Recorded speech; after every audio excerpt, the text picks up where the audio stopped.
हजुर सम्पूर्णमा नमस्कार। म देवेन्द्र कैदी पुरुष। यो जुन फोटोमा देखिरहनु भएको छ यो ओए ग्रुपद्वारा सञ्चालन गरिएको यो ट्राफिक नियम सम्बन्धी जनचेतनामूलक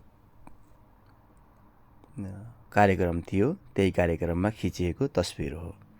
यहाँ बाबुरामजी जीवनजी हुनुहुन्छ भने यो फोटो छ जुन यो भूकम्पको बेलामा हामीले सिन्धुपाल्चोक गैर सेवा समाजद्वारा चाहिँ हामीले सहयोग गरेका थियौँ सिन्धुपाल्चोक। अनि त्यसपछि गएर हाम्रो यो चितवनको धारेचोकमा जुन धारेचोक मुलिङदेखि माथि छ त्यो गाउँमा चाहिँ हामीले सहयोग गरेका थियौँ।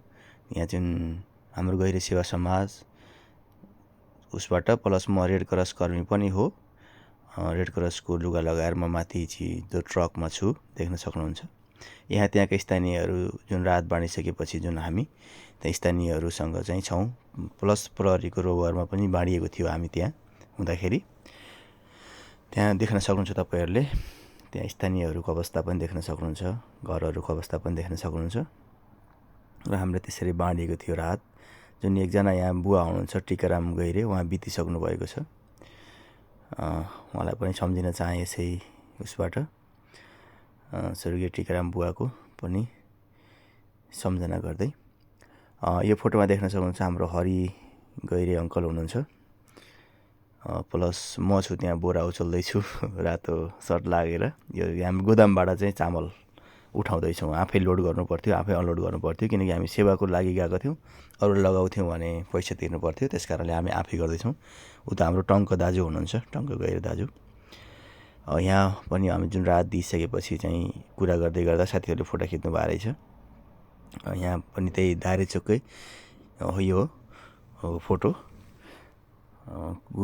जुन यहाँ जुन दुईजना हुनुहुन्छ उहाँहरू अगुवा हुनुहुन्छ त्यहाँको। उहाँहरूले भनेअनुसार हामीले चाहिँ कसको घरमा कति के सामानहरू आवश्यक छ त्यही अनुसार बाँडेका थियौँ। हाम्रो गैर सेवा समाज जापान र नेपाल मिलेर गरेका थियौँ हामीले यो। हाम्रो गैर सेवा समाज एउटा संस्था छ। त्यो संस्थाले चाहिँ विभिन्न दुखी गरिबहरूलाई चाहिँ र विभिन्न आपद विपद परेका मान्छेहरूलाई चाहिँ सेवा र सहयोग गर्ने गर्दछ। प्रत्येक वर्ष विभिन्न स्कुलहरूमा छात्रवृत्ति पनि प्रदान गर्ने गर्दछ। यति बेला हामीसँग प्रकाश सिग्देल सर पनि जानुभएको थियो, पत्रकार। उहाँ चाहिँ यहाँ उसमा हुनुहुन्न, प्रकाश सिग्देल ओके। अनि अर्को गेवाली, प्रकाश गेवाली पनि जानुभएको थियो त्यति बेला। हाम्रो कार्यक्रमहरूमा अरू चाहिँ साथ दिने गर्नुहुन्छ। यो फोटोहरू चाहिँ दारेचोकको हो। यो भूकम्पको बेलामा चाहिँ हामीले जुन गएर सहयोग गरेका थियौँ त्यो फोटो चाहिँ अहिले यहाँ देखिरहेको छ स्क्रिनमा। त्यसपछि अर्को छ यो, मैले सबभन्दा सुरुमा हाम्रो गुरु एमलाल भण्डारीज्यूलाई सम्झिन चाहेँ। उहाँले नै सर्पको ट्रेनिङ दिनुभएको थियो। हाम्रो सुनिल सापकोटाजी, एमलाल गुरु सम्पूर्णमा चाहिँ धेरै धेरै नमन पनि गर्न चाहेँ। यति बेला मैले अजिङ्गर साँतेको छु। यो अजिङ्गर हामीले गौरीगञ्जबाट साँतेका थियौँ। गौरीगञ्जको गोठमा चाहिँ बाख्राको खोर्नेर चाहिँ यो अजिङ्गर थियो। त्यति बेला चाहिँ हामीले साँतेका थियौँ। त्यसपछि यो घरमा ल्याएर हामीले यसको उद्धार गर्न लैजाँदै गर्दा हो। अनि यो स्नेक छ यहाँ। स्नेक चाहिँ हामीले यो घरभित्रबाट निकालेका थियौँ। यो विशालचोकको घरभित्रबाट निकालेका थियौँ र घरमा ल्याएर राखेका थियौँ। पछि चाहिँ रेस्क्यु गर्न छोड्न लाँदै गर्दाखेरि यसको बारेमा ट्रेनिङ पनि दिँदै गर्दाखेरि यो मैले स्नेक चाहिँ उचालेको छु यहाँनिर। यो स्नेकलाई चाहिँ स्नेकको बारेमा बुझ्दैछु, सबै कुराहरू गर्दैछु। त्यति बेला सर्पको सुरक्षा कसरी गर्ने, सर्पलाई कसरी रेस्क्यु गर्ने, कसरी त्यसलाई चाहिँ लगेर छोड्ने भन्ने कुराहरू, धेरै कुराहरू हुन्छ। प्लस कुन सर्प कस्तो हुन्छ, कुन सर्पको कस्तो हुन्छ भन्ने कुराहरू हुन्छ।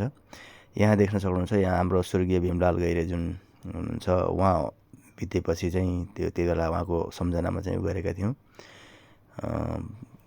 खाना खुवाएका थियौँ भने। यहाँ अर्को फोटो आइसकेको छ हजुरहरू सामु। यो चाहिँ हामीले कोब्रा, यो सेती नाग पनि भनिन्छ। यसलाई चाहिँ हामीले कुनै जङ्गलमा रेस्क्यु गरेर लर छोड्दै गर्दाखेरि चाहिँ हाम्रो अर्जुनजी हुनुहुन्छ यहाँ, अनि अमिलालजी, अनि म छु यो पहेँलो लगाएर बसेको। हामी सबै गएर यो सर्पलाई चाहिँ छोडेका थियौँ। यस दिनमा चाहिँ हामीले एउटा करेन्ट छोडेका थियौँ भने एउटा यो सेती नाग भनेर चाहिँ जुन भन्ने गरिन्छ, सेती नागलाई लर छोडेका थियौँ। हवस् त धेरै धेरै धन्यवाद, सम्पूर्णमा धन्यवाद।